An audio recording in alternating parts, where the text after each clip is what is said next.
എറണാകുളത്ത് 2 വിദ്യാർത്ഥികൾക്ക് H1N1 സ്ഥിരീകരിച്ചു. വെണ്ണല ഗവൺമെന്റ് ഹൈസ്കൂളിലെ വിദ്യാർത്ഥികൾക്കാണ് സ്ഥിരീകരിച്ചത്. 14 വിദ്യാർത്ഥികൾക്ക് പകർച്ചപ്പനി പിടിപെട്ടതിനാൽ ഹെൽത്ത് ഇൻസ്പെക്ടറുടെ നിർദ്ദേശത്തെ തുടർന്ന് സ്കൂൾ അടച്ചു. അതേസമയം ആലുവയിൽ പകർച്ചപ്പനിയെ തുടർന്ന് ജ്യോതി നിവാസ് സ്കൂൾ 3 ദിവസത്തേക്ക് അടച്ചു. ജിജേഷ് കരുണാകരൻ ചേരുന്നു. ജിജേഷ്, ആശങ്ക ജനിപ്പിക്കുന്ന ഒരു സാഹചര്യം തന്നെയാണോ?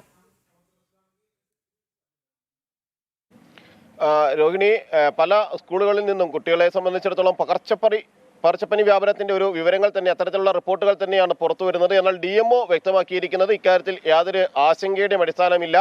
ചില മുൻകരുതലുകളുടെ ഭാഗമായിട്ടാണ് സ്കൂളുകൾ അടച്ചുപൂട്ടുന്നതും ചില ക്ലാസുകൾക്ക് അവധി നൽകുകയും ചെയ്തിരിക്കുന്നത് എന്ന കാര്യമാണ് DMO ചൂണ്ടിക്കാണിക്കുന്നത്. H1N1 പനിയാണ് എറണാകുളം വെണ്ണല ഗവൺമെന്റ് ഹൈസ്കൂളിലെ 2 വിദ്യാർത്ഥികൾക്ക് റിപ്പോർട്ട് ചെയ്യപ്പെട്ടുള്ളത്. 14 വിദ്യാർത്ഥികൾക്ക് പനിയും പിടിപെട്ടിട്ടുണ്ട്. ഒപ്പം തന്നെ അതേ രീതിയിൽ തന്നെയാണ് ആലുവയിലും പകർച്ചപ്പനിയുണ്ട്. അവിടെ ആലുവ ജ്യോതി നിവാസ് സ്കൂൾ അടച്ചു. 7 വിദ്യാർത്ഥികൾക്കാണ് പകർച്ചപ്പനി വന്നത്. 3 ദിവസത്തേക്കാണ് സ്കൂൾ അടച്ചിരിക്കുന്നത്.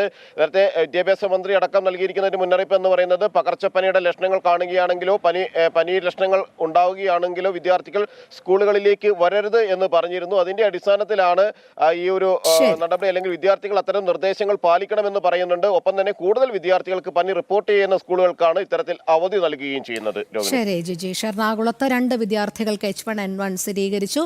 വെണ്ണല ഗവൺമെന്റ് ഹൈസ്കൂളിലെ വിദ്യാർത്ഥികൾക്കാണ് സ്ഥിരീകരിച്ചത്. 14 വിദ്യാർത്ഥികൾക്ക് പകർച്ചപ്പനി പിടിച്ചതിനാൽ ഹെൽത്ത് ഇൻസ്പെക്ടറുടെ നിർദ്ദേശത്തെ തുടർന്ന് സ്കൂൾ അടച്ചു. അതോടൊപ്പം ആലുവയിൽ പകർച്ചപ്പനിയെ തുടർന്ന് ജ്യോതി നിവാസ് സ്കൂൾ 3 ദിവസത്തേക്ക് അടച്ചു. ആശങ്കപ്പെടേണ്ട സാഹചര്യമില്ല എന്ന് തന്നെയാണ് ആരോഗ്യവകുപ്പ് വ്യക്തമാക്കുന്നത്. ജിജേഷ് കരുണാകരനാണ് വിവരങ്ങൾ നൽകിയത്.